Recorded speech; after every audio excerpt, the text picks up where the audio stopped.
Kunja Bihari.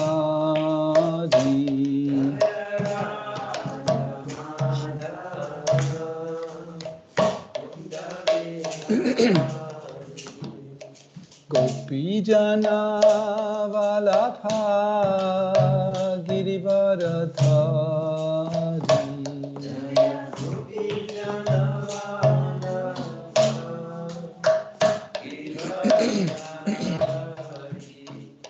Gopi Jana Vallabha Giridharadhari.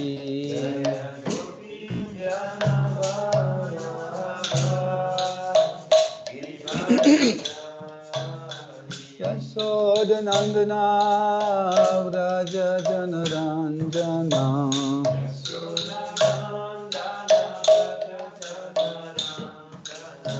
Yashodanandana Vraja Janaranjana.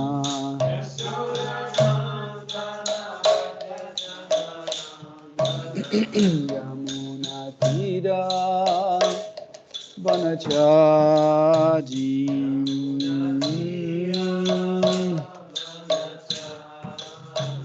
Jamuna Tira Vanachari.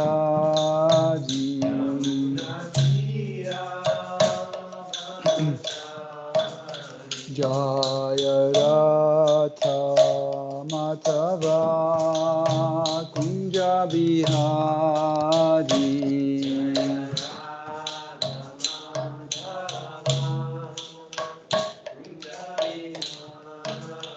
Jaya Radha Madhava Kunja Bihari.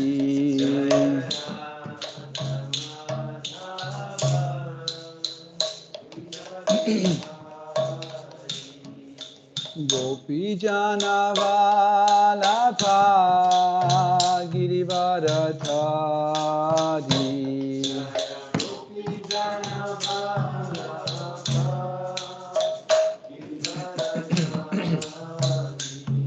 Gopi Jana Vallabha Giridharadhari.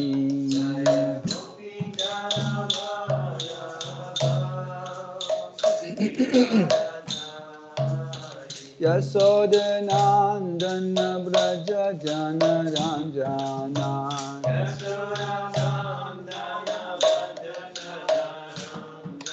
Yashodanandana Vraja Janaranjana.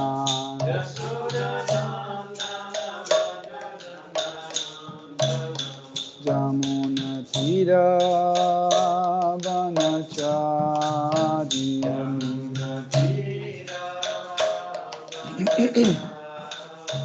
Jamuna Tira Vanachari.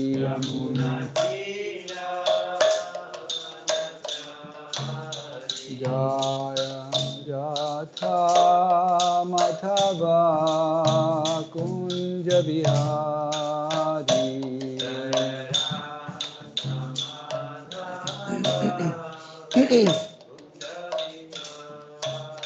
Jaya Radha Madhava Kunja Bihari.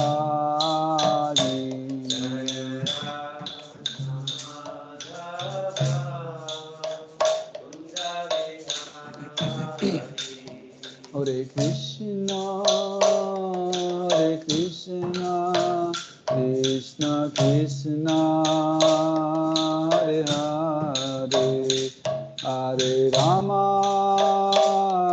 Hare Rama, Rama Rama, Hare Hare, Hare Krishna, Hare Krishna, Krishna Krishna, Hare Hare, Hare Rama, Hare Rama, Rama Rama, Hare Hare, Hare Krishna, Hare Krishna, Krishna Krishna, Hare Hare,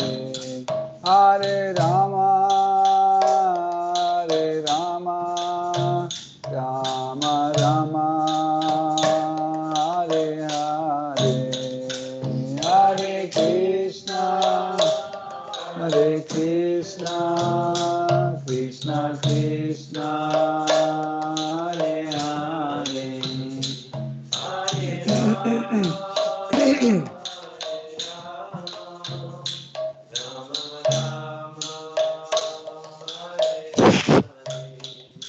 Hare Krishna, Hare Krishna, Krishna Krishna, Hare Hare, Hare Rama,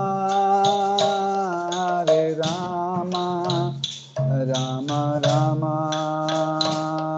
Hare Hare, Hare Krishna, Hare Krishna, Krishna Krishna, Hare Hare, Hare Rama, Hare Rama, Rama Rama, Hare Hare, Hare Krishna, Hare Krishna, Krishna Krishna, Hare Hare, Hare Rama,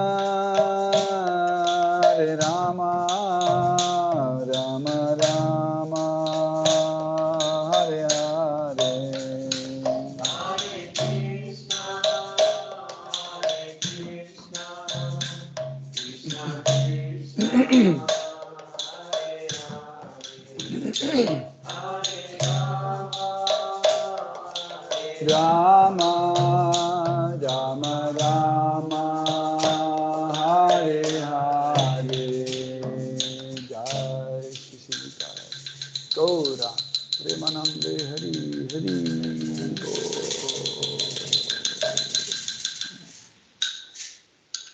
Om Anjanasti Mirandasya Jananjanasalakaya Chaksurunmilitam Yena Tasmai Shri Gurave Namaha Shri Chaitanya Manobishtam Stapitam Yena Bhutale Svayam Rupa Kadamayam Dadati Svapadantikam Vandeham Shri Guru Shri Yuta Pada Kamalam Shri Gurum Vaishnavamscha Shri Rupam Sagrajatam Sahagana Raghunatham Vitam Tam Sajivam Sadvaitam Savadutam Parijana Saitam Krishna Chaitanya Devam Shri Radha Krishna Padam Sahagana Lalita Shri Vishakam Vitamscha Hey Krishna Karuna Sindhu Dinabandhu Jagatpate Gopesha Gopika Kanta Radha Kanta Namostute Tapta Kanchana Gaurangi Radhe Vrindavaneshwari Vrishabhanu Sutte Devi Pranamami Hari Priye Vancha Kalpatarubhyascha Kripa Sindhubhya Vacha Patitanam Pavanebhyo Vaishnavebhyo Namo Namaha Namo Vishnu Padaya Krishna Preshtaya Bhutale Shimate Bhaktivedanta Swami Niti Namine Namaste Saraswati Devi Gauravani Pracharine Nirvishesha Shunyavadi Paschatya Deshatarine Jai Shri Krishna Chaitanya Prabhu Nityananda Shri Advaita Gadadhara Shivasadi Gaura Bhakta Vrinda Hare Krishna Krishna Krishna Hare Hare Hare Rama Rama Rama Hare Hare Hare Nama Hare Nama Eva Kevalam Kalunasteva Nasteva Gati Danyataha Om Namo Bhagavate Vasudevaya Om Namo Bhagavate Vasudevaya Om Namo Bhagavate Vasudevaya Om Namo Bhagavate Vasudevaya Om Namo Bhagavate Vasudevaya Om Namo Bhagavate Vasudevaya Hare Krishna, chers dévots. Nous continuons à étudier Srimad Bhagavatam, 4e chant, 14e chapitre, le verset 4. 4, 14, 4.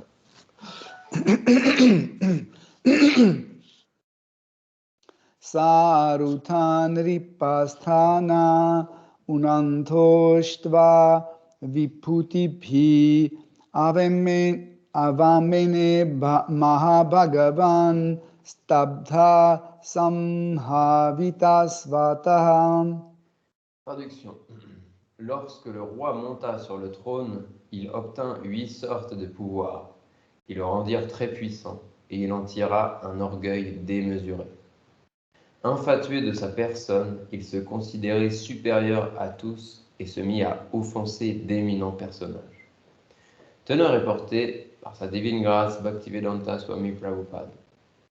Dans ce verset, les mots Ashtavibhutibhi, signifiant par 8 pouvoirs, revêtent une importance particulière. Le roi était censé posséder 8 sortes de pouvoirs qu'il obtenait en pratiquant l'Ashtanga Yoga. Ces rois étaient appelés Raja Rishi, car c'étaient des grands sages autant que des rois.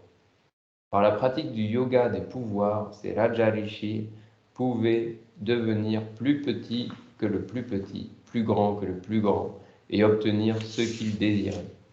Ils pouvaient également créer un royaume, mettre n'importe qui sous leur coupe et régner sur tous les êtres. Tels étaient certains des attributs royaux. Le roi Vena, lui, n'était pas très versé dans l'art du yoga, mais cela ne l'empêcha pas de devenir très orgueilleux de sa position royale. En homme peu avisé, il se mit à abuser de son pouvoir et à offenser de hautes personnalités.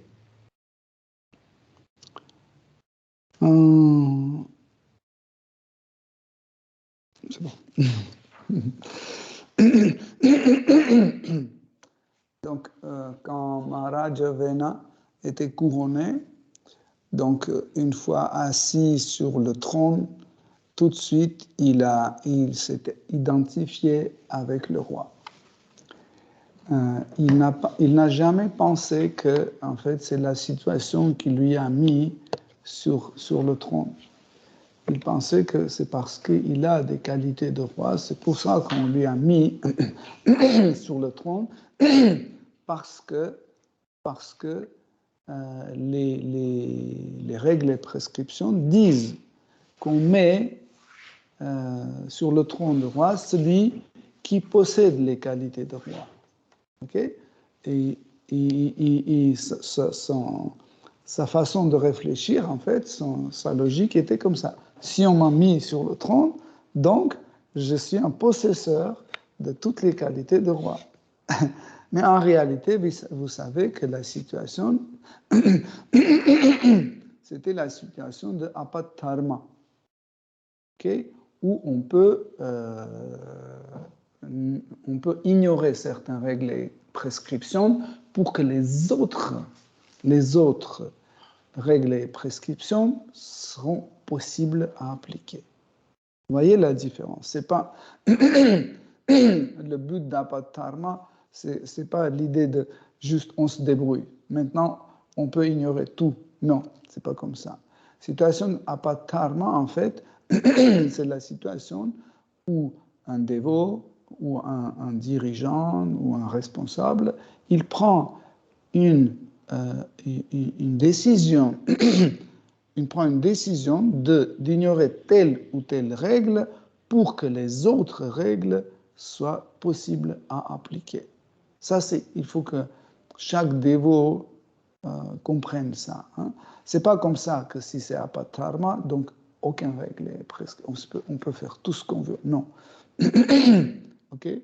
C'est qu'en fait, on ignore certaines règles et prescriptions pour préserver les autres.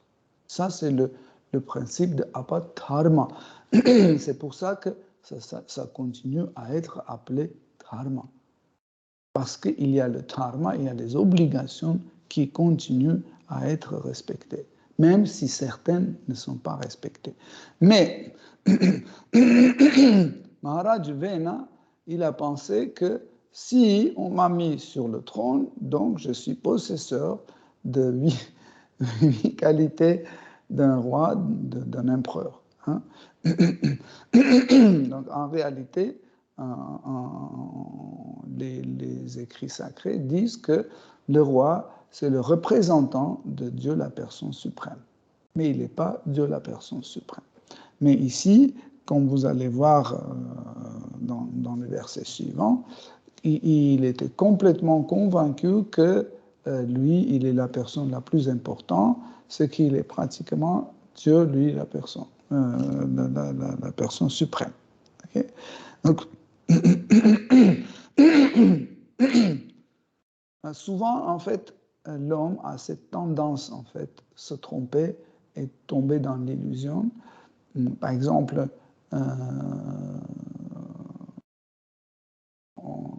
dans la situation d'Apatharma, pour servir les murtis sur l'autel, le maître spirituel, il peut donner son accord pour que le disciple il prenne l'initiation brahmanique. Okay? Et il reçoit l'initiation brahmanique et à partir de ce moment, il pense qu'il est un brahman, qu'il est brahman et il a toutes les qualités d'un brahmana. C'est pas comme ça. Ou on reçoit l'initiation dans Gaudiya Vaishnava Sampradaya et tout de suite on pense que si je suis initié dedans, donc je suis un Gaudiya Vaishnava. Okay? Ou si par exemple, demain on me met ministre de la, je sais pas, de l'artillerie, de l'industrie lourde, donc ça veut dire j'ai les qualités. Non, c'est pas comme ça. C'est pas le poste occupé qui donne les qualités.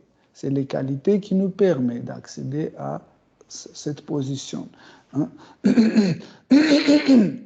C'est pour ça qu'aujourd'hui, on a souvent cette faute en nom quelqu'un gourou. Ça, c'est une faute grave. Par exemple, on dit, bon, à partir d'aujourd'hui, Patita Pavana peut exercer le rôle d'un gourou. Donc, Patita Pavana dit, bon, si on m'a dit que je peux exercer comme un gourou, donc j'ai les qualités de gourou. Sinon, pourquoi on m'a... Ok? Vous comprenez la situation. Donc, et sans avoir les qualités, on pense que nous sommes déjà un gourou ou un brahmana ou le roi, etc. etc. Donc,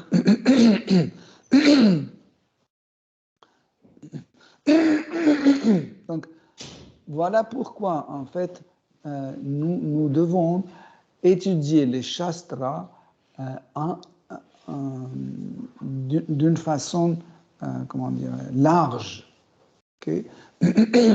Et un maître spirituel authentique, il étudie, en fait, les règles et prescriptions en s'appuyant sur Srimad Bhagavatam. Comprenez, c'est très important. Pourquoi? Parce que Srimad Bhagavatam nous permet d'étudier les règles et prescriptions dans les situations concrètes, okay? Dans le contexte. Comme ça, notre connaissance des règles et prescriptions est juste. Ce n'est pas quelque chose abstrait, hein, qu'on peut juste imaginer, etc. Par exemple, quand on dit que les sandales de Seigneur suprême ne sont pas différentes de lui-même, okay? Ça c'est juste une théorie. Mais quand on dit que les sandales de Seigneur Ramachandra étaient sur le trône et tous les habitants d'Ayodhya, ils se prosternaient devant lui parce que les sandales n'étaient pas différentes de Seigneur Ramachandra, ça c'est un contexte précis dans lequel on réalise en fait toutes ces règles et prescriptions. Donc la réalisation, c'est très important quand ça devient réel. Aussi les qualités dont on vient de parler, les qualités de roi, les qualités de brahmana, etc., etc. Ces qualités, on doit réaliser. Juste dire que je connais, c'est pas une réalisation. La connaissance et la réalisation, c'est deux choses différentes. Hein. Par exemple, tu dis, quelqu'un sait qu'il ne faut pas avoir peur de maladie. Je ne suis pas ce corps. Okay? Et dès qu'il y a une petite maladie qui arrive, oh, je vais mourir. Oui. Mais il a entendu cette personne qu'il ne faut pas avoir peur, etc. Donc elle connaît cette personne, elle connaît, mais si elle connaît, pourquoi elle a peur? Parce que cette connaissance n'est pas encore réalisée. Vous comprenez? Pour que ça soit réalisé, il faut que ça soit étudié avec le maître spirituel authentique sur la base des shastras. Et pas sur la base de petites brochures vite écrites, tu vois. Guru c'est celui-là, je ne sais pas, Krishna c'est celui-là, on apprend par cœur au Bhakti Vriksha, vite fait, on dit, ben, okay, quand est-ce que je vais devenir le président du temple? Vous comprenez? Donc, en fait, c'est ça le problème. Il faut que ça soit réalisé. Et ça commence à être réalisé quand on essaie de les appliquer. On essaie de les appliquer directement sur le champ. Qu'est-ce que c'est ce champ? C'est sadhana bhakti. Pendant sadhana bhakti, on doit le réaliser. Par exemple, je sais qu'il y a quelque chose qui dépend de moi, je me suis engagé, etc., etc. Donc, oui, c'est vrai que je suis fatigué ou je ne sais pas quoi, etc., etc. Mais je dois assumer mon service, etc. Et je vais y aller. Okay? Je vais y aller, comme ça j'arrive, je meurs sur le trottoir en mi-chemin, mais je réalise en fait que c'est comme ça ou comme ça ou comme ça. Vous comprenez? Ne pensez pas que si vous n'avez pas étudié le Srimad Bhagavatam jusqu'au bout, donc vous atteignez pas le monde spirituel. Si vos efforts n'étaient jamais abandonnés. Ok? Donc, pour ce but-là, en fait, on ne doit pas penser que la connaissance et la réalisation, c'est la même chose. Okay? C'est pour ça que Krishna dit que le maître spirituel, c'est celui qui a réalisé. Donc c'est très, très important. Donc, en pensant qu'il est égal, même plus haut que les sages, le Maharaj Vena, il a commencé à offenser les sages. Quelles étaient les offenses, en fait, qu'il commettait envers les sages? Il ne faut pas penser comme ça, qu'il venait, il disait « Hé, hey, toi, tu as un nez bizarre, et oh, regarde ses oreilles, ou va, je ne sais pas, ou ta gueule. » Non.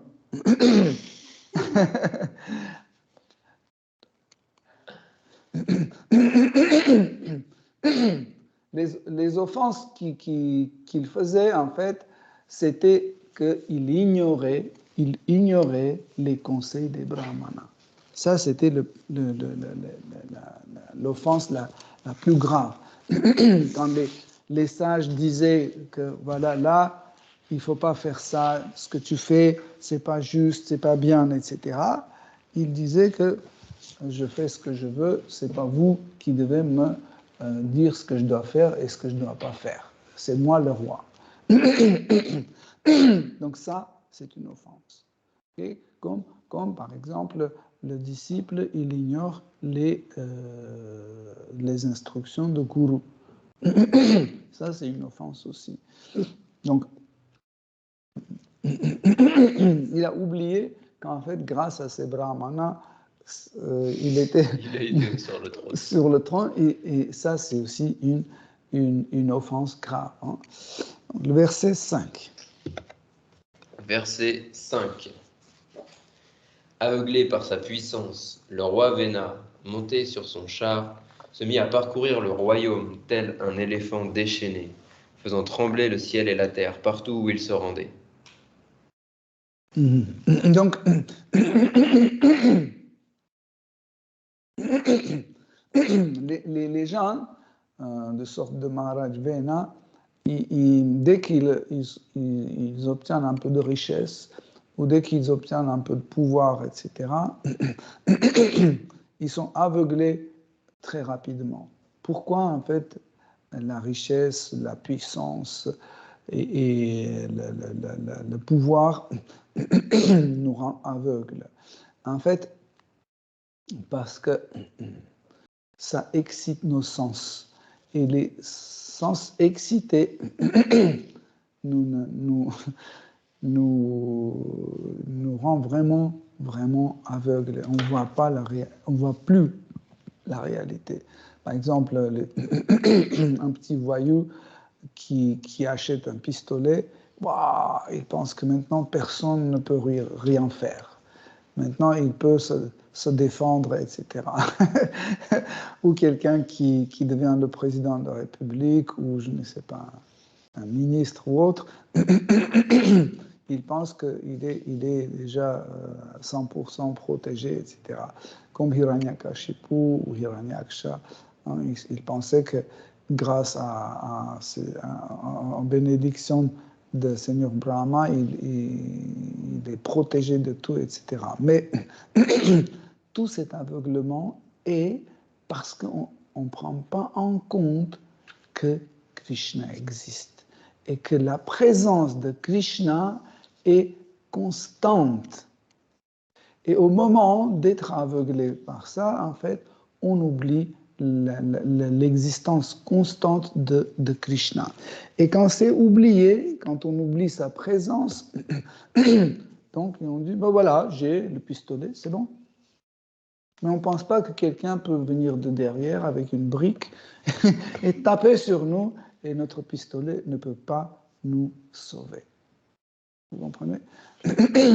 Mais celui qui a réalisé que la présence de Krishna est partout et permanente, il comprend que tout dépend de Krishna.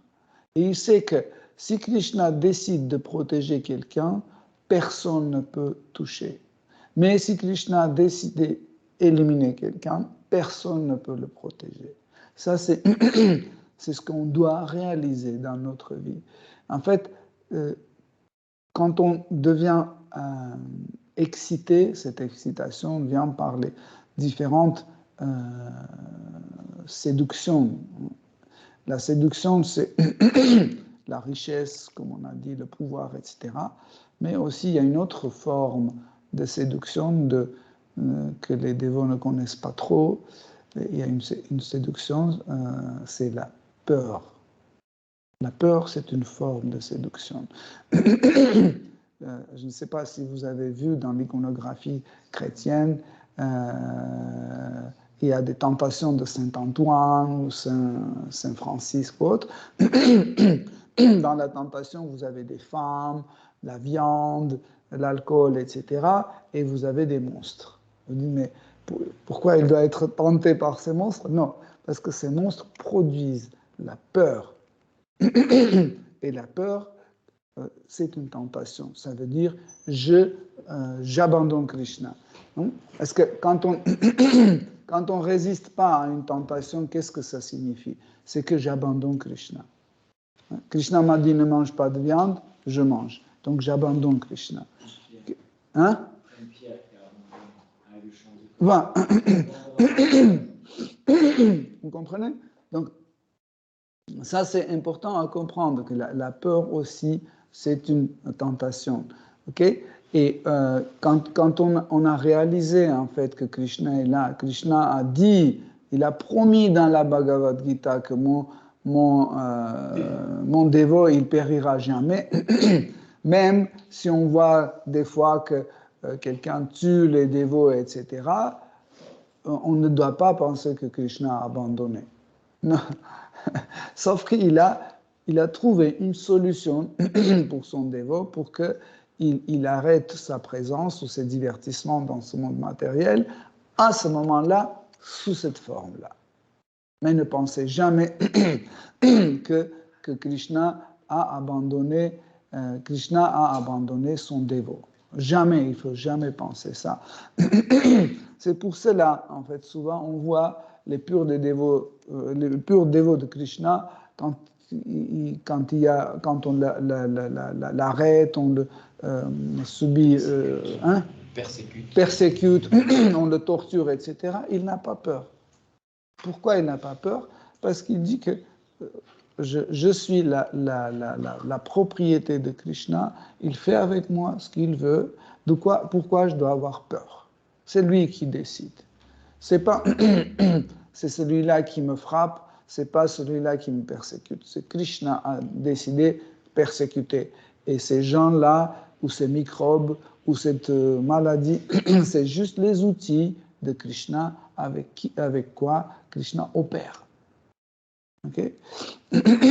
Donc là, comme ça, en fait, nous comprenons que, en fait, on devient aveuglé quand on cède aux tentations. Ça veut dire on abandonne Krishna pour la gratification des sens. Et en fait, là, on comprend que dès qu'il a eu l'argent, dès qu'il a eu le pouvoir, il a décidé pleinement gratifier ses sens dans toute la diapason des choses.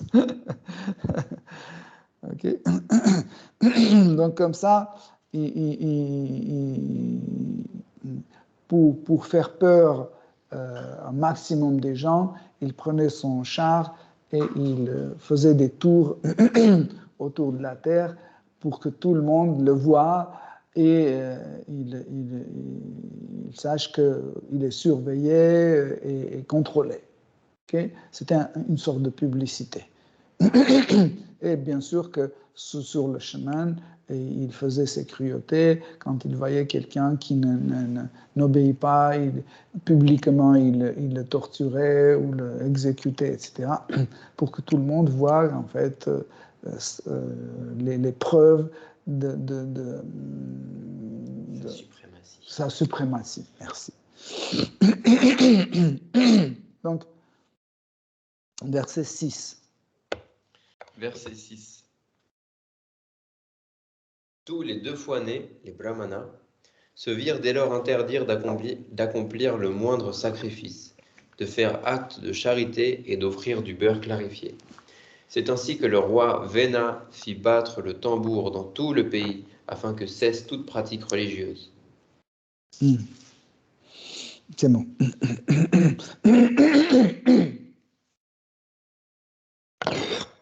Si vous avez remarqué, en fait, dès que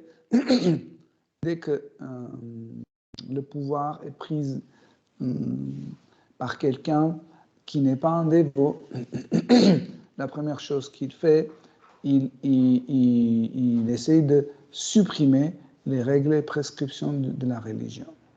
Tout de suite. Pourquoi? Parce que si on continue les règles et prescriptions, donc la personne la plus importante dans la société reste qui? Dieu. Ok? Donc Dieu est placé plus haut que le roi. Ok? Donc pour que tout le monde pense que ce n'est pas Dieu et la suprématie, c'est lui, donc il faut supprimer ces règles. Qu'est-ce qu'il fait? Il supprime les règles et prescriptions pour que tout le monde l'adore. Okay? Ou des fois, dans l'histoire, on connaît beaucoup ce genre des personnages qui, en fait, réécrivaient les livres sacrés à leur profit, hein, où le roi est devenu la personne la plus importante sur la terre, et celui qui n'écoute pas le roi, c'est égal qu'il n'écoute pas Dieu, la personne suprême, que Dieu, il doit être vénéré comme un roi, etc., etc. Vous voyez? Et il changeait des règles, okay, concernant surtout le devoir de celui qui est vénéré. Vous voyez la nuance? Okay? En fait, il insistait sur les devoirs de subordonné, mais il supprimait les devoirs de celui qui est vénéré. Vous comprenez pourquoi?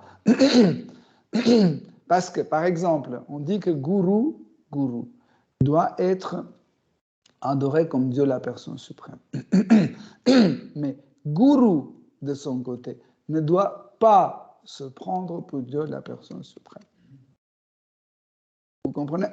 Ça, c'est le devoir de gourou. Par exemple, je peux offrir les diamants, une couronne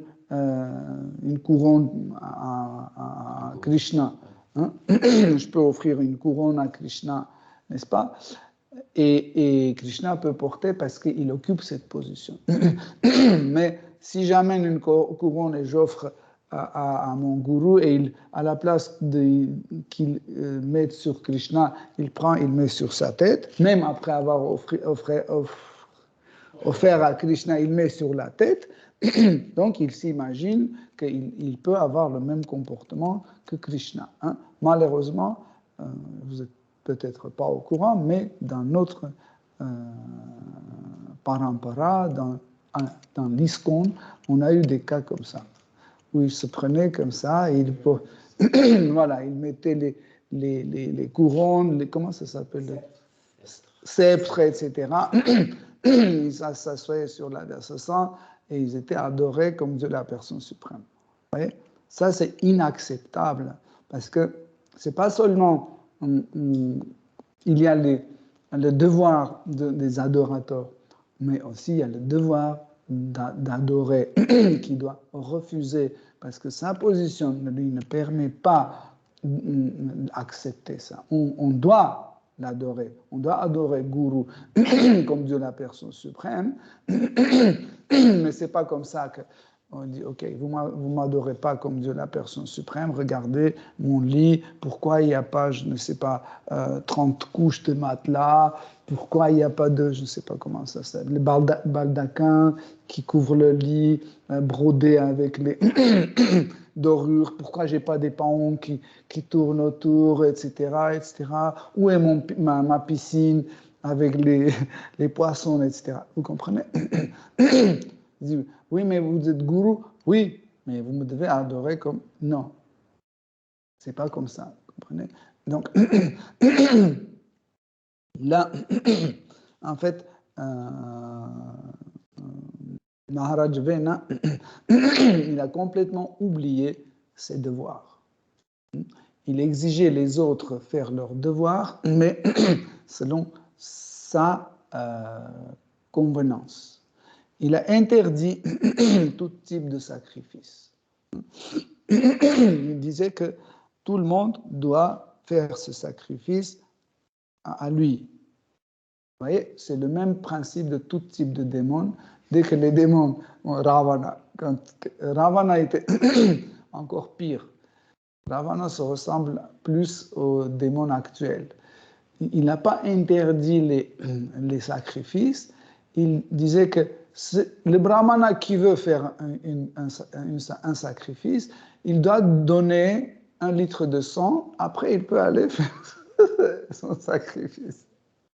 Comme ça, c'est comme s'il n'a pas interdit, vous voyez, c'est pas interdit, c'est comme l'histoire de vaccination. C'est pas obligatoire, mais tu peux pas aller là, tu peux pas aller.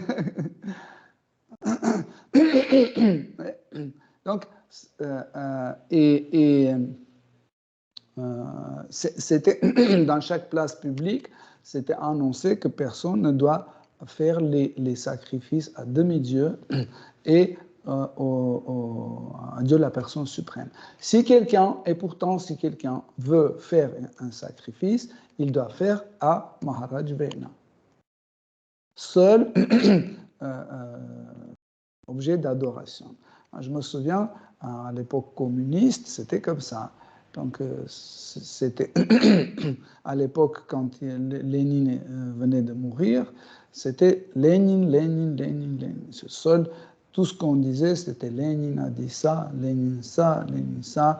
Partout dans chaque ville, on avait les sculptures de Lénine, les statues de Lénine. Partout, dans chaque bureau administratif, il y avait le portrait de Lénine. Partout. Partout, c'était horrible. Même il y avait des petits Lénines sur la table, la tête de Lénine comme ça. Hein? Même école maternelle, partout, c'était Lénine. Et puis après, quand Staline a pris le pouvoir total, les années 30, c'était Staline, Staline, Staline, Staline, partout. Et si quelqu'un, par exemple, par hasard, il pouvait mettre par terre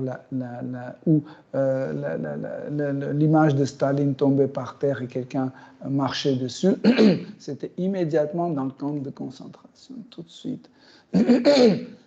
Si quelqu'un disait que voilà, quelqu'un a rigolé à l'adresse de Staline, tout de suite goulag, immédiatement. Et les gens, ce qu'ils faisaient, ils écrivaient des, je ne sais pas comment ça s'appelle, hein. Pas pamphlet, non, l'un sur l'autre, mon voisin. Hein? Il faisait de la délation. Délation, il faisait des délations.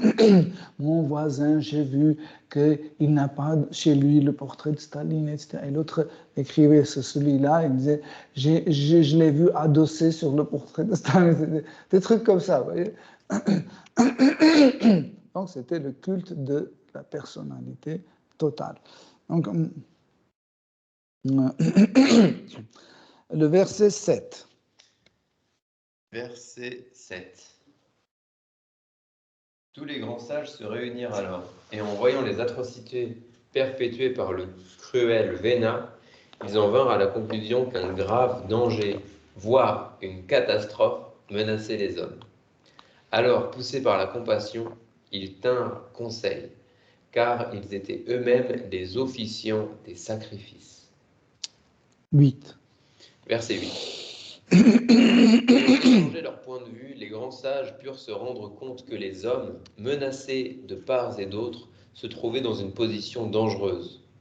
Tout comme des fourmis prises entre deux feux sur un morceau de bois qui brûle par les deux bouts, la population se trouvait alors dans une situation très précaire, avec d'un côté un roi irresponsable, de l'autre des voleurs et des brigands. 9. Verset 9.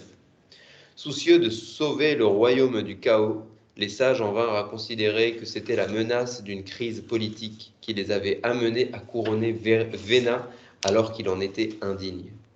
Toutefois, maintenant que le roi lui-même opprimait les hommes, comment ces derniers pouvaient-ils connaître le bonheur ? Donc, en fait, les sages ont vu la situation, en fait, ou les conséquences de leurs décisions. Comme nous avons dit qu'ils ont pris cette décision selon Apattharma.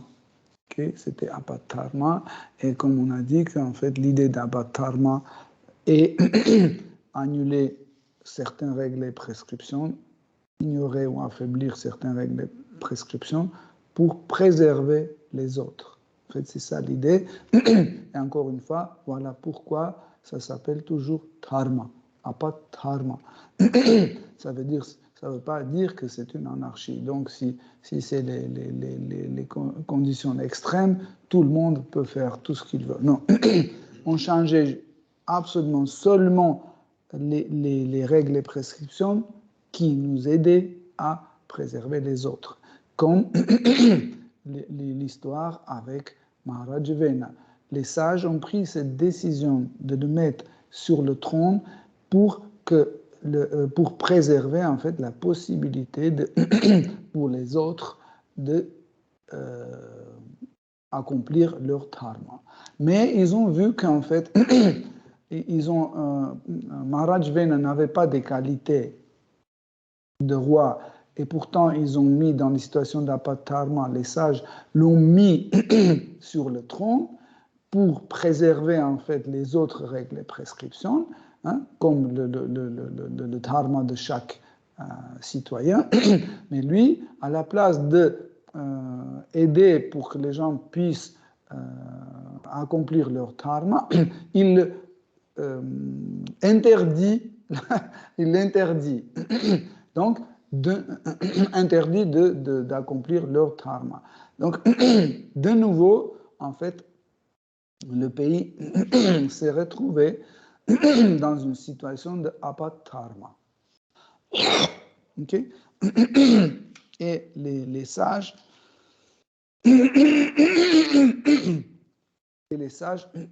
se sont réunis pour de nouveau prendre la décision. En fait, vous voyez, les brahmanas, en fait, les sages, étaient les gens extraordinaires. Ils n'ont pas dit « je m'en fiche, c'est pas mon devoir, pourquoi je dois mettre ma vie en danger pour les autres, est-ce que les autres pensent en moi, pour cela il y a je ne sais pas quoi, etc. C'est pas mon rôle, etc. » Non, parce que les sages sont toujours compassionnés pour le peuple, pour les êtres vivants, et tout ce qu'ils veulent, en fait, ils veulent préserver, en fait, la dévotion de chaque être vivant. Même si cette dévotion n'est pas encore manifestée, en fait, ils veulent absolument avoir la situation ou l'atmosphère dans laquelle la dévotion de chaque être vivant dans telle ou telle circonstance peut être manifestée. Et en plus, eux-mêmes, ils étaient ceux qui faisaient les sacrifices. Et du coup, il a vu que Maharaj Vena veut qu'il fasse des sacrifices pour vénérer Maharaj Vena, qui n'était même pas digne d'être vénéré.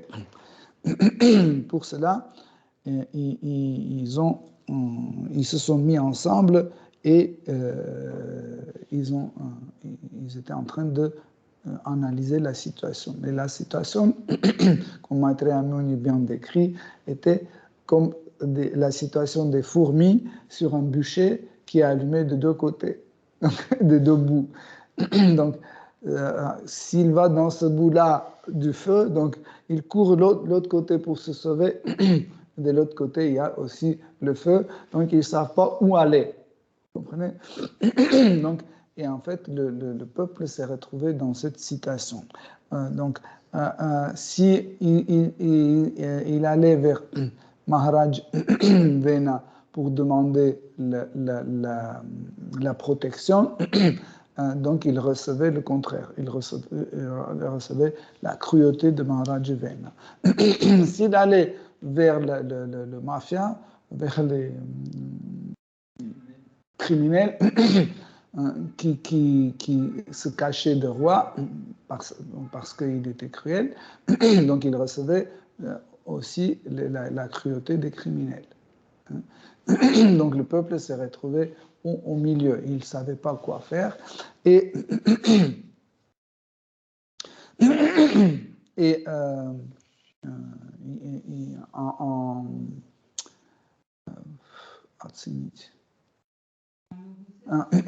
oui, en valorisant en fait la situation, les sages sont arrivés à une conclusion. Évaluer, oui, merci. Ils ont évalué la situation et ils ont conclu que le pays va rentrer dans une anarchie si on n'a pas de roi, mais il faut faire quelque chose. Verset 10. Verset 10. Les sages se dirent alors, du fait qu'il est né du sein de Sunita, le roi Vena est foncièrement mauvais. Encourager les agissements de ce roi pervers revient à prendre soin d'un serpent en le nourrissant avec du lait. Il est maintenant devenu une source d'innombrables problèmes. 11. Verset 11. Ce Vena que nous avons couronné roi pour qu'il protège les citoyens est maintenant devenu leur ennemi. En dépit de toutes ces imperfections, nous devrions dès maintenant essayer de le calmer. Ainsi, nous ne subirons pas les conséquences des actes coupables qu'il a commis. 12. Verset 12. Les sages poursuivirent leur réflexion. Certes, nous sommes pleinement conscients de sa nature mauvaise, mais il n'en reste pas moins que c'est nous qui avons placé Vena sur le trône. Si nous ne parvenons pas à le persuader de suivre nos conseils, alors il sera alors condamné par les hommes. Et nous nous joindrons à eux en leur réduisant en cendres grâce à notre pouvoir, grâce à nos propres pouvoirs. Merci. Donc les sages ont commencé à réfléchir à cette façon. Ils disaient que supporter, mais quand tu dis oui, ok, je suis d'accord. Soutenir. Soutenir un roi comme Maharaj Vena, c'est égal comme nourrir un serpent avec du lait. Ça veut dire qu'il va devenir encore plus, ce serpent va devenir encore plus venimeux. Donc, qu'est-ce que ça veut dire j'ai oublié le mot. Soutenir, qu'est-ce que ça veut dire soutenir, hein? Par exemple, quand tu dis que tu es d'accord, c'est un soutien. Quand tu es en train de le faire, c'est un soutien. Par exemple, l'obéissance, c'est un soutien. Quand on n'obéit pas, ça veut dire qu'on n'est pas d'accord et on ne le soutient pas. Donc, dans certaines situations de apatarma, l'homme est obligé d'obéir dans certaines situations. Jusqu'au moment où ça ne touche pas les principes pour lesquels l'homme vit. Par exemple, on peut nous, par exemple, faire obéir de, je ne sais pas, porter des masques, ou, je ne sais pas, être vacciné, ou on peut nous faire obéir ça. Mais à partir du moment quand on va nous dire vous n'avez plus de droit de vénérer Krishna ou chanter Hare Krishna pour vous ou autre, okay. Donc s'ils arrivent chez vous et ils trouvent les livres, ils les brûlent, etc., etc., donc c'est fini. Vous pouvez mettre votre vie en danger sans problème. Donc là, vous ne pouvez pas obéir, parce qu'il s'agit de but de votre vie. Mais les autres petites choses, par exemple, porter les vêtements rouges, vous êtes obligé de porter des vêtements rouges, ou avoir 3 passeports, ou je ne sais pas quoi, les cheveux longs ou cheveux courts, c'est pas, ça n'a rien à voir avec le but de vie. Okay. Mais quand il s'agit de but de notre vie, là, nous ne pouvons pas obéir. L'obéissance s'arrête là. Parce que si tu continues à obéir de cette façon-là, cela veut dire que tu abandonnes Krishna.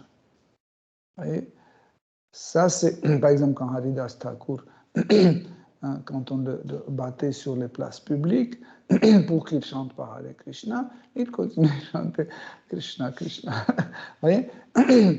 Parce que c'était la seule chose qu'on pouvait lui prendre. Par exemple, on l'a mis en prison, on l'a privé de nourriture, tout ce que vous voulez, il obéissait.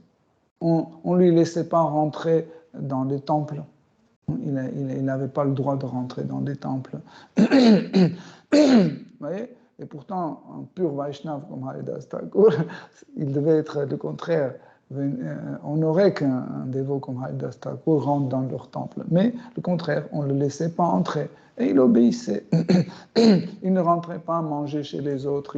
Il mangeait dans la rue, sur le trottoir, etc. Pourquoi? Parce que ce n'était pas le but de la vie. Mais quand on lui a interdit de chanter Hare Krishna, il a dit non. Donc, même quand on le battait, il continuait à chanter Hare Krishna. Les sages, ils ont dit que nous avons espéré qu'en mettant Maharaj Vena sur le trône, il va devenir ami de peuple. Ouais. Des fois, la position peut en fait aider, manifester les qualités. Par exemple, on dit, voilà, Pratibha va devenir un brahmana, on lui donne une initiation brahmanique, okay? Mais par sa nature, elle est très responsable, etc.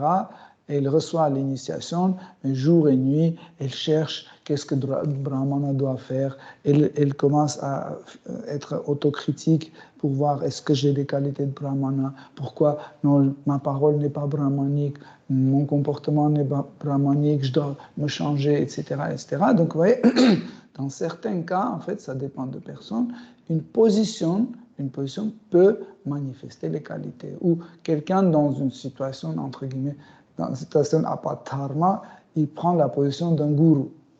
Okay? Il prend la position de gourou, et là, en fait, il voit qu'en fait, les gens posent des questions, etc. Il ne connaît pas les réponses, donc il doit aller lire Srimad Bhagavatam, etc., pour pouvoir répondre aux questions, pour pouvoir faire la prédication, etc. Il sait qu'il n'arrive pas à contrôler sa langue, mais il voit qu'il a la position de gourou, donc il est obligé de contrôler sa langue, soit au niveau de parole, soit au niveau de nourriture. Donc, il fait des efforts et il commence à manifester certaines qualités. Donc, en fait, les sages n'étaient pas complètement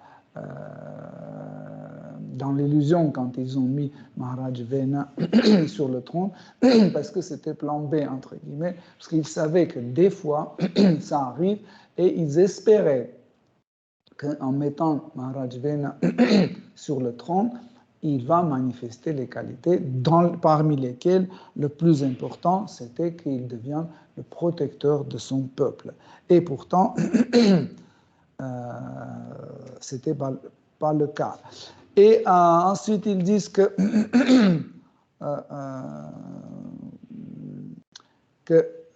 qu'il faut arrêter, en fait, son anarchie, parce que c'est pas seulement c'est qu'il fait des choses pécheresses, c'est que nous prenons la responsabilité de ces actes, parce que c'est nous qui l'ont mis sur le trône. Okay? En fait, les brahmanas étaient tellement purs, tellement corrects, tellement justes, qu'ils ont pris la responsabilité. Ils disaient que les cruautés de Maharaj Vena, aujourd'hui, c'est notre responsabilité parce qu'on l'a mis sur le trône. Et donc, on enlève, pour arrêter cette responsabilité, c'est pas comme ça, on n'est plus responsable, c'est lui, c'est pas nous. Ils ont décidé d'arrêter la règne de Maharaj Vena. Ok, Hare Krishna, on va s'arrêter ici pour aujourd'hui. Après, quelques semaines après, les sages vont tuer Maharaj Vena. Mais il y a c'est pour ça que je me suis arrêté ici, parce qu'il y a la conversation entre les sages et Vena, c'est vraiment très important pour nous tous. Que Hare Krishna, si les dévots ont des questions, Je me pose des questions par rapport aux bénéfices que l'on peut recevoir à travers l'adoration. En fait, si par exemple demain je me mettais à adorer sur l'autel Jivapran, est-ce qu'il va recevoir en fait, par quel moyen est-ce qu'il va recevoir des bénéfices? Est-ce qu'il va véritablement recevoir des bénéfices? Est-ce que ça dépend du type d'adoration, etc.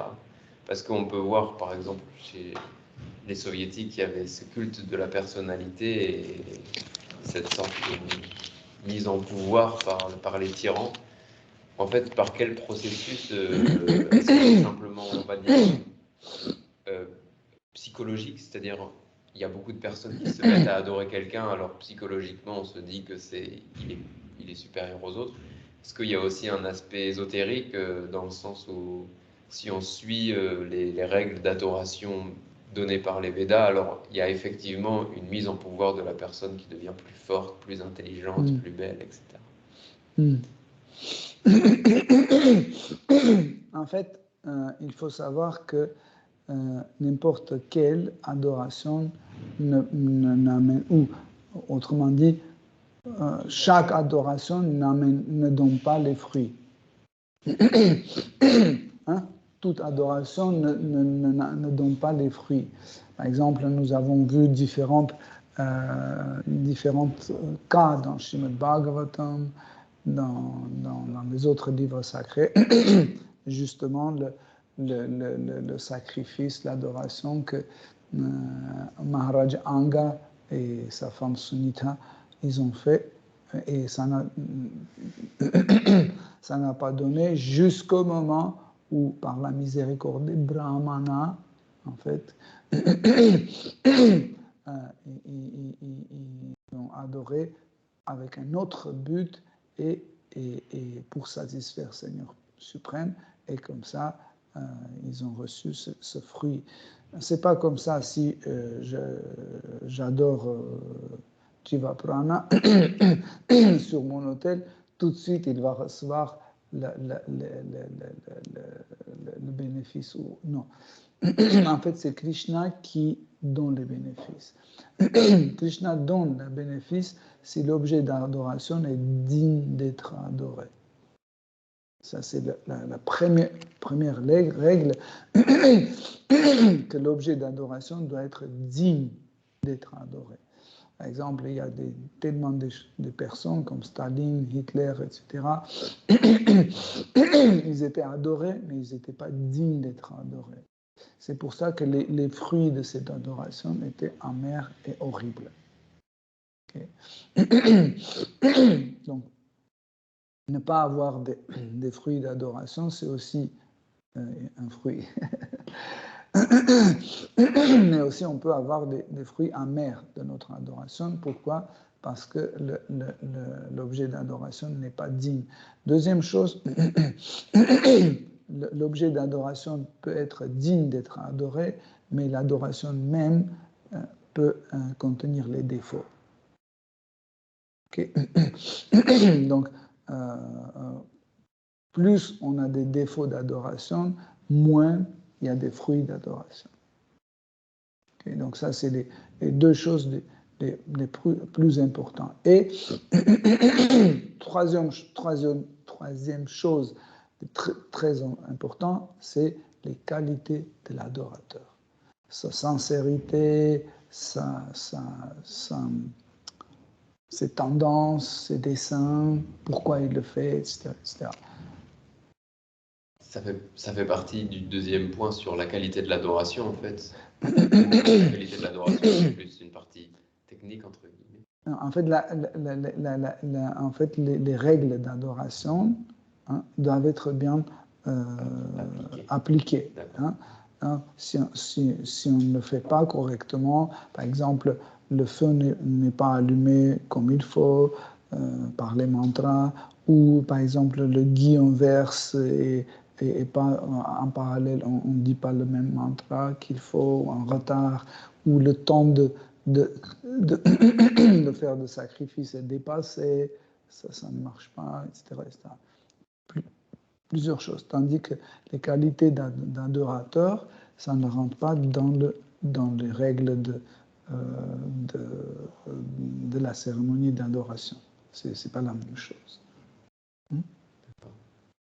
Okay. Donc, quand tout est OK, tous les trois sont OK, Krishna donne les fruits. C'est pas que, par exemple, n'importe qui peut prendre chez le Prabhupada, mettre et adorer. Par exemple, il amène, je ne sais pas, un saumon fumé, il offre chez le Prabhupada, et puis il le met après dans sa boîte aux chaussures ou autre, etc., etc. Ou un jour, il jette comme ça, il dit, bon, j'en ai marre, etc. Donc, vous comprenez, ça ne va pas donner de résultats. Parce que Krishna n'est pas content. Krishna donne des résultats quand il est content. Et pour cela, ces trois-là, il faut respecter. Et une petite parenthèse par rapport à la pratique de nos jours de l'adoration, puisque vous avez dit par exemple que le feu soit allumé par les mantras, etc. Dans le cas de Prabhupada, ce serait par exemple, si on prend la pratique pour l'adoration de Prabhupada, ce serait simplement suivre ses enseignements en fait, qu'il a donnés. Il nous a pas demandé d'allumer les feux avec les mantras, mais il nous a demandé des choses. Pourquoi chez le Prabhupada, il n'était pas trop dans tout ça? Parce que les Shastras, ils interdisent les sacrifices. Sacrifice des animaux, c'est interdit, et tout autre sacrifice est compté comme pas valide, pas valable. Pourquoi? Parce qu'on n'a pas les brahmanas qualifiés. Mais on le fait pour attirer l'attention du public, pour la prédication, pour que les gens viennent pour manger du prasad, pour que les gens viennent pour écouter une classe, etc. Par exemple, vous voyez, quand Janananda Goswami Maharaj, il devait vous initier, la première chose qu'il a fait, il a donné une classe. Okay. Cette classe, croyez-moi, cette classe était beaucoup plus importante que feu de sacrifice. Parce que ça, c'est tout ce qu'il parlait, tout ce qu'il disait, c'était l'essence de relation entre maître et disciple. Tandis que le feu, c'est juste une formalité.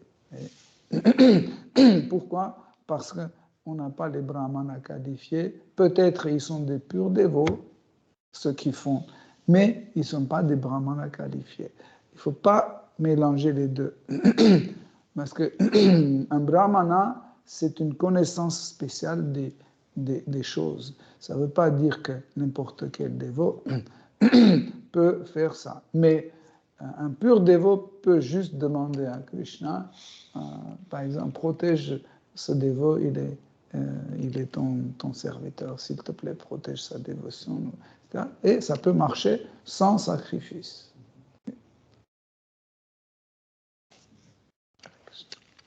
Vas-y. C'est pas du tout lié avec la classe. Je me pose cette question depuis quelques jours. Je ne sais pas si ça fait longtemps, je regardais des vidéos ils sont des dévots de l'ISKCON, tous les deux brahmacharis, et tous les deux, ils ne se critiquaient pas directement par la vidéo, parce qu'un qui pressait indirectement, pressé, mais critication, il n'y avait pas tout de suite dit qu'il est ISKCON, que la Bhagavad Gita est un livre religieux, tout ça, et l'autre dévot, il critiquait, ça ne va pas du tout avec les enseignements de Srila Prabhupada. Et il faut, dans tous les cas, il ne faut pas compromettre les enseignements de Sastra et de Guru, mais notre dévot qu'il fait, il fait n'importe quoi, il n'est pas digne d'adoration, et je me disais, l'autre dévot aussi, je le trouve sincère, mais grâce à lui, beaucoup de gens ils sont venus en ISKCON, mais il ne presse pas directement, mais indirectement. Et je me disais, quel est le juste milieu? Est-ce qu'on peut critiquer le travail? Vous avez compris. En fait, il existe une prédication indirecte, ok?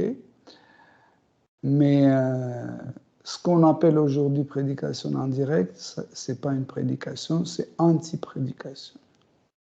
Par exemple, un exemple de prédication indirecte, Mahabharata. Ça, c'est une prédication en direct. Parce que Srila Vyasadeva a écrit Mahabharata pour montrer le Dharma Tattva, pour expliquer Dharma Tattva, toutes les obligations de chaque être vivant. Et puis il amène l'histoire à la bataille Kurukshetra et shlouk, il met la Bhagavad Gita dedans. Okay? Comme si c'est votre personnage, Krishna, qui était toujours là, et là, il est en train de parler à son ami, c'est tout. C'est pas une prédication, ça, c'est une prédication en direct. Mais là, je vois tellement de prédicateurs aujourd'hui qui font, ils prétendent d'avoir une prédication en direct, mais le problème, c'est que tout ce qu'ils disent, ça n'a rien à voir avec les shastras, etc. Ce matin, j'ai reçu complètement, je ne sais pas si c'est vrai ou c'est pas vrai, et j'ai reçu une copie d'un texte d'une prédication d'un gourou très très connu qui allait contre Shastra et contre Prabhupada.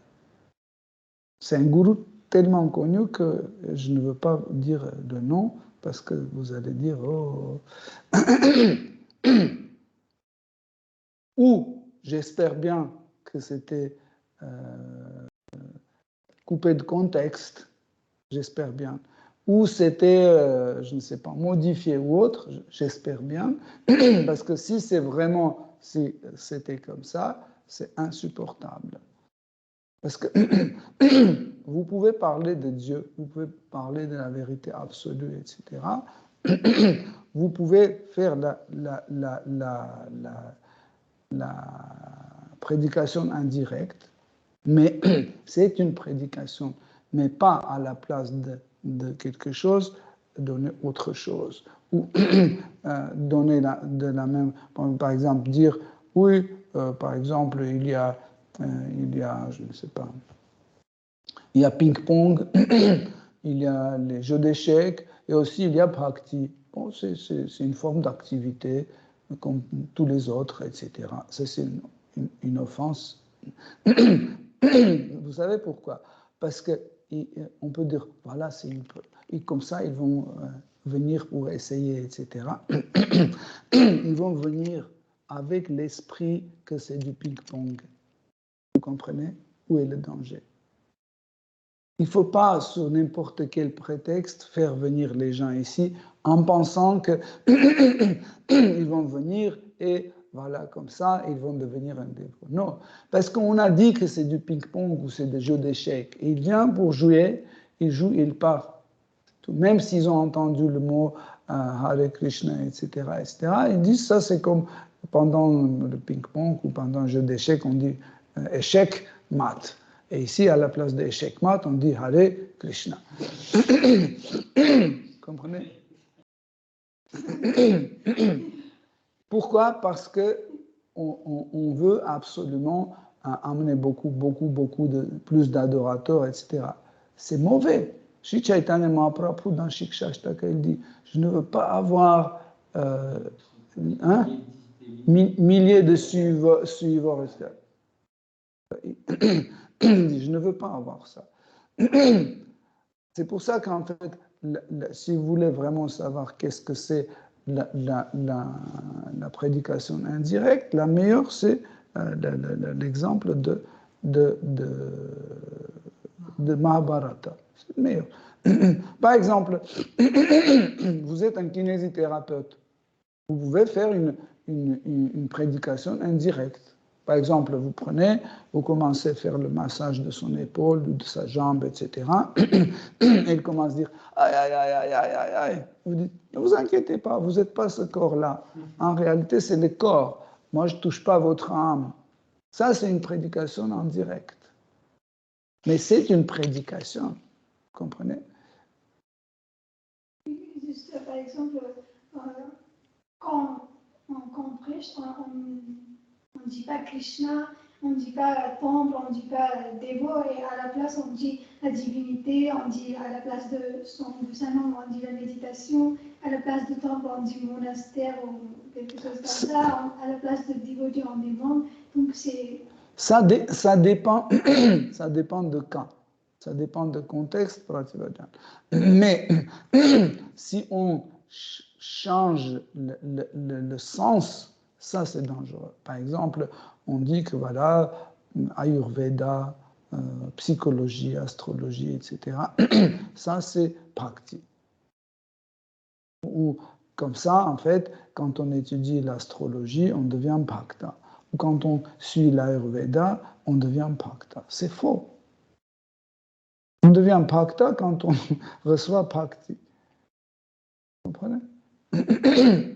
Mais dans un contexte, par exemple, moi, quand je chante mes tours devant mes élèves dans mon travail, ceux qui ne savent pas, ils disent qu'est-ce que c'est? Je dis, je fais une méditation. Et qu'est-ce qu'il y a dedans? Un chapelet. C'est tout. Mais des fois, il y en a certains qui disent, c'est quoi comme méditation? Je dis, je chante les noms de Dieu. Si quelqu'un demande encore plus, je dis, je chante Hare Krishna. Vous comprenez? Mais je ne dis pas, oh, je chante que tout le monde soit heureux, etc. Non, mais un des très, très connus prédicateurs que vous connaissez aussi, russe, son nom est quelque part par là, il met les salles par milliers de personnes et il le fait chanter je veux que tout le monde soit heureux. Je veux que tout le monde soit heureux. Vous imaginez? Il a inventé un mantra et à la fin de ses conférences, il dit tout le monde va répéter le mantra. Je veux que tout le monde... Oui, le mantra, c'est ça, c'est je veux que tout le monde soit heureux, je veux que tout le monde soit heureux, je veux que tout le monde soit heureux. Et tout le monde répète. Et personne n'est heureux. Ni ceux qui répètent, ni ceux qui entendent ça. C'est un début de l'islam. Oui, très très connu. Très connu. Un millionnaire déjà. Et ils ont des sous jusque-là. Ça, c'est du business. Ce n'est plus bhakti. Mais ils sont cool, ils ont leur ashram, ils construisent des temples, ils ont leur des brahmacharis dedans qui apprennent comment faire le business, etc. C'est comme ça. Donc, mais ça ne veut pas dire que si je vais prêcher, tout de suite dire « Bonjour, je m'appelle tel, tel, tel, mon nom spirituel c'est tel, je suis membre d'ISKCON de 1993, de Yatra française. » C'est selon le contexte, vous évoluez. Mais encore une fois, la prédication indirecte, c'est que vous ne prenez pas la position d'un sage qui va expliquer la vérité. Voilà, bien sûr que tu es dans le tamas, mais c'est pas grave, mon cher ami. Maintenant, je vais t'éclairer la vérité, tu vas comprendre. Ça, c'est la position la plus dégoûtante. Et même si on parle de Krishna avec cette mentalité, on va aggraver la situation et pas le contraire. Tu comprends? Juste une petite question. Oui, oui, vas-y. Par exemple, vous avez dit, ça dépend de l'objet d'adoration. Si quelqu'un n'est pas qualifié, mais on adore quand même, on va pas avancer spirituellement, entre guillemets.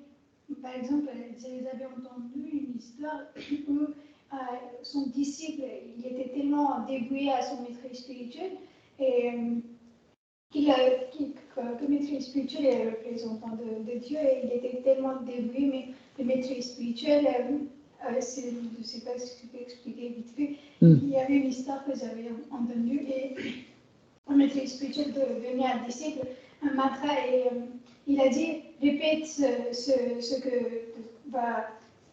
Et comme c'était dévoué à son maître spirituel, il devait traverser par exemple un plan de rivière et il a pensé à son gourou et il a commencé à traverser. Et par exemple, c'est un petit peu, je ne sais pas si c'était. Et il a réussi à traverser alors que c'était tellement difficile. Et quand son gourou il a su, je suis tellement puissant, il a pensé à moi, il a chanté mon nom et il a pu traverser. Alors moi je suis puissant, je vais dire moi et je vais commencer à traverser. Il a commencé à traverser, mais il est mort. Dans ce cas-là, il n'était pas digne d'adoration le gourou, mais quand même le disciple, il a répété son nom, il a médité sur lui, il a traversé, il a réussi. Donc, vous avez dit, alors qu'il n'était pas digne d'adoration, ce gourou, mais il a quand même obtenu. C'est ça. En effet, on doit comprendre correctement cette histoire. Jusqu'au moment où il ne pensait pas qu'il est fort, etc., il était digne à être adoré.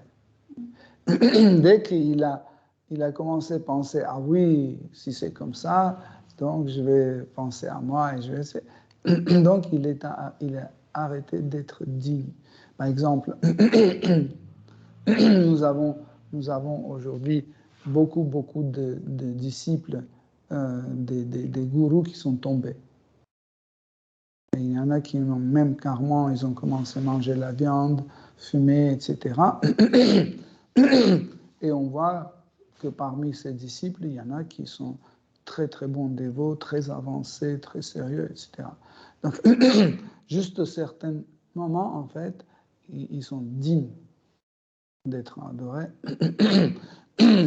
Donc, et celui qui adore, il adore correctement, et lui, il a des bonnes qualités de celui qui adore, et Krishna lui permet. Mais après, quand ce genre de gourous ou de personnes qui tombent, c'est pour ça qu'on a parlé de la séduction. En fait, quand la séduction arrive, là, en fait, il n'est plus digne d'être adoré. Mais des fois, il arrive que certains disciples, ils continuent à adorer leur gourou, qui devient un escroc, etc. Ils continuent à adorer parce qu'ils n'ont pas compris Guru Tattva. Ils pensent que Guru, c'est cette personne-là, c'est ce corps-là. Okay? Et ils continuent. Bon, maintenant, mon maître spirituel va à gauche, donc je dois aller à gauche. Il doit aller à droite, c'est parce que les shastras écrivent comme ça. Ça veut dire il n'a pas compris.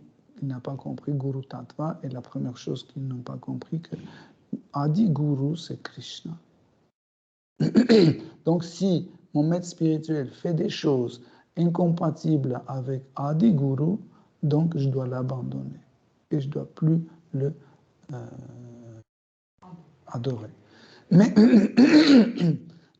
des fois, en fait, vous avez des personnes qui ne sont pas compétentes dans le service lui-même, mais leur foi est tellement forte qu'il peut enjamber en fait les règles, les prescriptions. Par exemple, il y a un cas d'un petit garçon, les parents préparaient une festin dans la cuisine, c'est à l'époque de Sri Chaitanya Mahaprabhu. Ils étaient en train de préparer les offrandes pour Krishna, et il faisait plusieurs préparations, et ça remplissait tout de suite le plateau sur lequel on offre. Et ils devaient surveiller les autres préparations. Et ils ont demandé à leur petit-fils, ils ont dit, prends ce plateau et va offrir à Krishna. Et il dit, je ne sais pas faire. Ils ont dit, tu poses, tu dis, Krishna, s'il te plaît, tu manges. Et après, quand il va manger, tu reprends le plateau et tu reviens. Il a dit OK. Il a pris le plateau avec tout le boga dessus. Il est allé, il a posé devant l'autel et il attend que Krishna mange. Il regarde Murti et il voit que rien ne change sur le plateau, tout est à sa place. Il dit, Krishna, s'il te plaît, je t'en prie, mange, parce que si tu ne manges pas, mes parents vont me gronder encore en disant que encore t'es bonne pour rien, à rien, on te demande quelque chose, tu réussis jamais, etc. S'il te plaît, Krishna, mange. Et il pleure tellement, il demande Krishna, s'il te plaît, mange.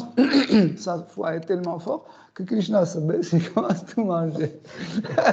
Il mange tout ce qu'il y a sur le plateau. Et ce garçon, très content, prend le plateau et il dit, regardez, Krishna a tout mangé.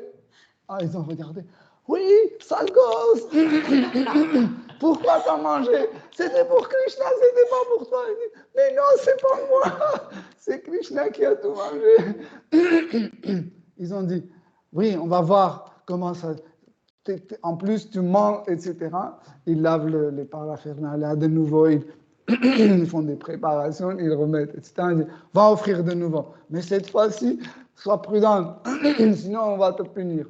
Et ce pauvre garçon, il prend le plateau, il va, il pose sur l'autel. Et les parents en cachette regardent. Ils disent, s'il te plaît, Krishna, si tu ne manges pas, ils vont pas me croire, s'il te plaît, mange. Ben, Krishna, qu'est-ce qu'il fait? Il se baisse, il commence à de nouveau manger. Et les parents ont eu honte parce que leur foi était moins forte que la foi de leur fils. Et si par exemple un disciple est dévoué à son maître spirituel, très dévoué, mais il ne sait pas que son maître spirituel a tombé, il ne sait pas. Et dans ce cas-là, il continue d'adorer. Dans ce cas-là, c'est une offense ou pas? Non, parce qu'en fait, c'est pour ça que j'ai dit, en fait, quand on comprend Guru Tattva et on fait l'adoration adoration d'Adi Guru, ok, le Guru initial, on comprend ce sens, même si on n'est pas au courant que Guru a fait ceci et cela. Par exemple, Guru est en Australie, on est à Paris, et là, il peut faire des choses qu'on n'est pas au courant, mais on continue. Il est tombé, ça fait 5 ans, on n'est pas au courant, on continue à faire l'adoration. Cette adoration va apporter ses fruits sans problème parce qu'on a bien compris, en fait, que Guru, ce n'est pas ce corps. Guru, c'est un tattva. Okay? Ça, on doit comprendre. Mais encore une fois, adoration de Guru ou adoration de Krishna, c'est bhakti. Okay? Et comme on a précisé plusieurs fois, la première et nécessaire qualification, c'est la foi. C'est une seule qualification qui est demandée, c'est la foi. Par exemple, ce petit garçon, il connaissait aucun mantra, il ne savait pas comment offrir, etc. Mais sa foi était tellement forte que c'était la qualification nécessaire pour s'engager dans le bhakti. Okay. Ok, Hare Krishna, chers dévots, si vous avez plus de questions, Srimad Bhagavatam ki jai, Srila Prabhupada ki jai. Toute gloire aux dévots assemblés, toute gloire au Prabhupada, Hare Krishna.